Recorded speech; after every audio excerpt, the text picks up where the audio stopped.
La semana pasada comentamos cómo la inflación anual en julio ya bajó a 3.5, el nivel más bajo desde 2020. Una muy buena noticia para millones de mexicanos, pero la verdad es que no importa solito este promedio inflacionario, sino hay que analizar cuánto nos cuesta comer y pagar otras cosas para poder vivir o sobrevivir.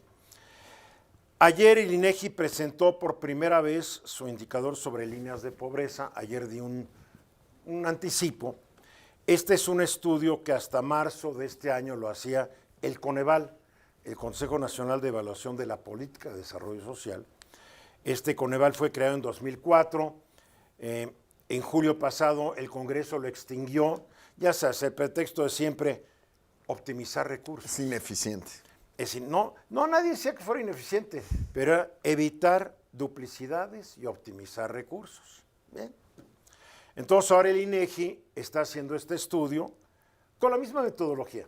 Lo que hacía el Coneval es que evaluaba el éxito o no de una política pública. El INEGI ya no lo hace, eso lo tenemos que hacer nosotros, los que leamos e interpretemos el estudio. ¿Qué es una línea de pobreza? Esto determina si los ingresos de una persona alcanzan para la canasta alimentaria y la no alimentaria. La no alimentaria que incluye vivienda, transporte, educación, salud, vestido.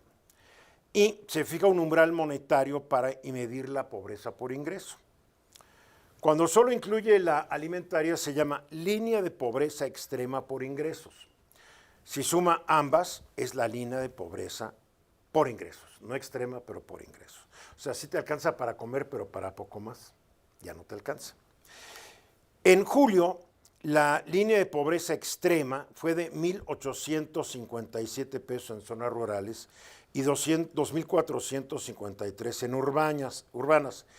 En un año, fíjate, en un año, de julio a julio, esta línea de pobreza aumentó casi 3% en el campo y poquito más del 4% en las ciudades. La línea de pobreza por ingreso, o sea, que incluye alimentos, vestido, medicinas, todo lo demás, llegó a 3,397 pesos en áreas rurales y a 4,719 pesos en urbanas. Son aumentos del 3.1 y del 3.6 respectivamente. Según la línea de pobreza por ingresos, vivir en la ciudad cuesta hoy 1,322 pesos al mes más que en el medio rural para cubrir el mismo nivel básico de vida.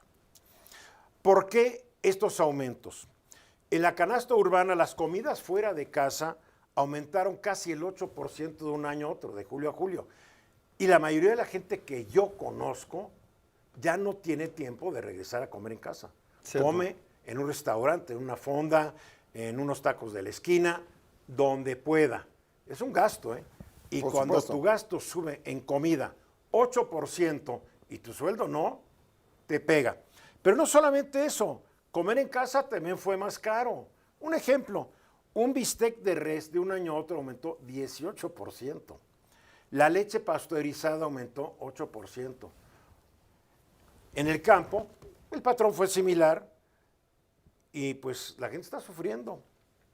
¿Qué significa todo esto? Que para las familias se necesita mayor dinero o la mayor parte de su presupuesto se va a comida y lo que le quede a transporte, vivienda y educación, y le queda ya muy poco para ahorrar o para salud. Entonces, ¿qué dice este análisis? Que los programas sociales del gobierno federal y de los estatales son amortiguadores de la pobreza, pero son insuficientes. Según la encuesta nacional de ingresos y gastos de los hogares 2024 del INEGI, en los hogares más pobres los apoyos del gobierno representan 17% del ingreso total en los más pobres. En los que son más pobres, pero un poquito menos más pobres, el 9%. En los hogares más desahogados, apenas el 0.8%.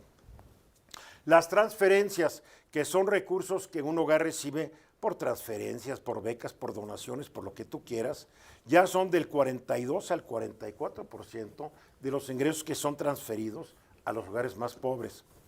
Aunque 82% de las familias reciben algún tipo de apoyo social, este no compensa el alza sostenida en el costo de la canasta básica.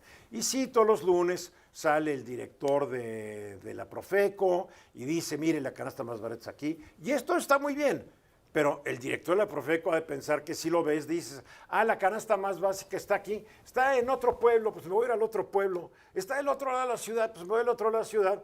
Y se le olvida el director de la Profeco. Y con el aumento del costo del transporte, que es uno de los renglones que más recursos consume una familia, ¿no? Bien.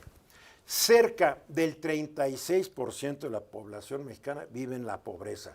Y esto es un dato discutible, porque a veces para definir a México un pobre, si tienes bicicleta ya no eres tan pobre. Entonces, cuidado, son definiciones, todos los gobiernos tienen sus definiciones muy elásticas, ¿no? Pero la mayoría de la población de México es muy vulnerable a los aumentos de precios en alimentos sobre todo y en servicios, como los de un restaurante, una fonda, una lonchería.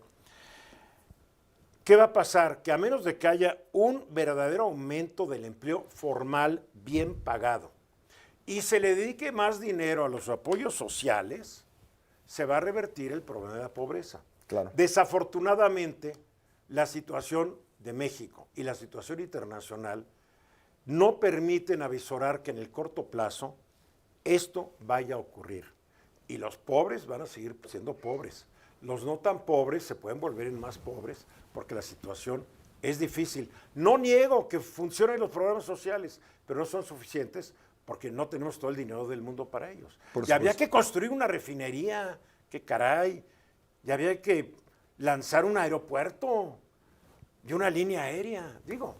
Mira, yo te agregaría algo a estos datos que me parecen muy interesantes, pero que tienen un punto ciego, si me permites, enorme, Sí, claro. que es cuál es el efecto de la tecnología en la desintermediación del trabajo.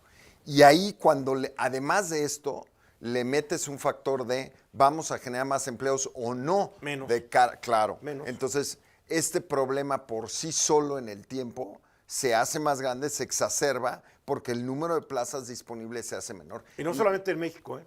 No, Los datos están saliendo de Estados Unidos y de Europa. Y a eso voy. Ujulé. Normalmente, tú lo sabes, el dato de ocupación de los recién egresados en Estados Unidos es superior al dato de ocupación de la población en general. Ya le dio y la ahora, vuelta. por fin o por primera vez, empezamos a ver que los jóvenes están encontrando menos trabajo que los ya ocupados. Ese es un indicador de un cambio en patrones de trabajo. Un ejemplo, antes los coders, ¿qué son un coder? Los Programadores. Los programadores, Sí.